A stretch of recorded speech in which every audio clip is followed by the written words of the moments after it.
Welcome back दोस्तों। विशिष्ट शिक्षक सक्षमता परीक्षा की कंप्लीट तैयारी के लिए आप हमसे जरूर संपर्क करें। चाहे आप प्राथमिक विद्यालय के सामान्य शिक्षक हो, चाहे उर्दू शिक्षक या माध्यमिक उच्च माध्यमिक विद्यालय के किसी भी विषय के शिक्षक हो, हम सक्षमता परीक्षा का कंप्लीट नोट्स प्रोवाइड करते हैं। हमारे पीडीएफ नोट्स आपके व्हाट्सएप पर और प्रिंटेड बाय पोस्ट आपके द्वारा उपलब्ध कराए गए पते पर भेजे जाते हैं। हमारे नोट्स को प्राप्त करने के लिए संपर्क करें 7631314948 पर। इस नंबर पर आप कॉल भी कर सकते हैं, व्हाट्सएप भी।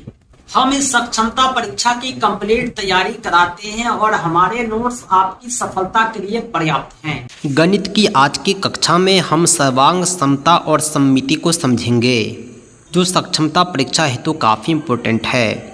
गणित में सर्वांग समता क्या होता है, दो आकृति किस तरह सर्वांगसम होती है, आपस में सममिति है या नहीं, इसकी पहचान कैसे करें, सारी जानकारी हम आपको आज की इस वीडियो में देंगे। आइए शुरुआत करते हैं आज के कक्षा की। सर्वांग समता। सर्वांग समता का अर्थ होता है सभी अंगों का बराबर होना। यह असल में 3 शब्दों से मिलकर बना है, सर्व, अंग और सम। सम का अर्थ होता है बराबर, अंग का मतलब होता है आकार, सर्व का मतलब होता है सभी। जब किसी आकृति के सभी अंग आपस में बराबर हो, ऐसा देखने में लग रहा हो कि दोनों एक ही आकृति है, तो इसे ही सर्वांग समता कहते हैं। अधिक सरल रूप में कहे तो दो चित्र के आकार, प्रकार, शेप, साइज आपस में समान है, वे परस्पर सर्वांगसम है। ये आप देख रहे होंगे 2 तितलियां हैं। 2 तितली जो है इसके शेप, साइज सब एक दूसरे से बराबर हैं। इसे ही कहते हैं सर्वांग सम। हर एंगल से ये एक दूसरे के बराबर हैं। कोई एक ऐसा पार्ट नहीं है जो एक दूसरे से थोड़ा भी अलग हो। दूसरी आकृति आप देख रहे होंगे, ये आइसक्रीम है। दोनों एक दूसरे के सर्वांगसम है। दोनों दिखने में एक जैसे हैं और इसमें उतना ही बिंदु है जितने इसमें हैं, इसमें जितने हैं उतने ही इसमें हैं। यानी जरा भी दोनों में डिफरेंस नहीं है। ऐसा लग रहा है कि दोनों एक ही का फोटोकॉपी है। इसे ही कहते हैं सर्वांग समता। दोस्तों, ये सर्वांग समता ज्यामितीय आकृति में भी होती है। चाहे त्रिभुज हो, चाहे वृत्त हो, चाहे वर्ग हो, आयत हो, चाहे घन हो, घनाभ हो, बेलन हो, शंकु हो, कोई भी ज्यामितीय आकृति हो, सब में सर्वांग समता पाई जाती है।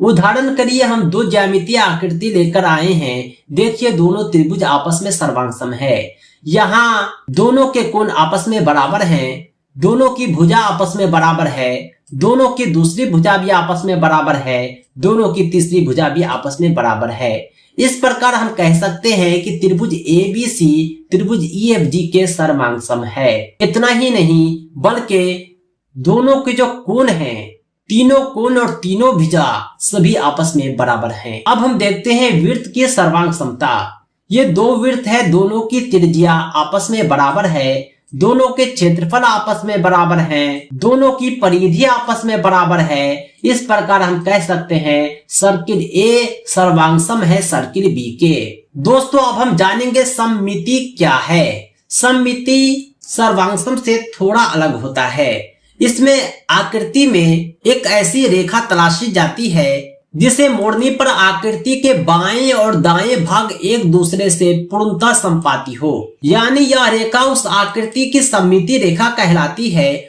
हो सकता है कि किसी आकृति में कोई भी सममितीय रेखा न हो, या 1 से अधिक हो, या 2 से अधिक हो, या ज्यादा ही सममितीय रेखा हो। ये जो आकृति देख रहे हैं, इसमें एक जो है सममितीय रेखा है, जहां पर लाइन खींचा हुआ है। आप इसे काट दीजिए, दोनों को ओवरलैप करेंगे तो देखने में लगेगा कि एक ही आकृति है, और यह आकृति आपको कुछ इस प्रकार का प्राप्त होगा। ये एक बटरफ्लाई है, इसे आप बीच से काट दीजिए, आपको लगेगा कि ये दोनों एक ही आकृति आपस में मुड़ा हुआ है। इस प्रकार किसी वर्ग में सममितीय रेखाएं तलाशने के लिए आप इसे अलग अलग दिशाओं में काट सकते हैं। ऐसा लगेगा कि दोनों एक ही जैसे आकार हैं। कहने का मतलब ये हुआ कि सममिति में ऐसी रेखा हम तलाशते हैं जहां से काटने पर एक जैसी 2 आकृतियां प्राप्त हो जाए। तो दोस्तों, आज के लिए इतना ही।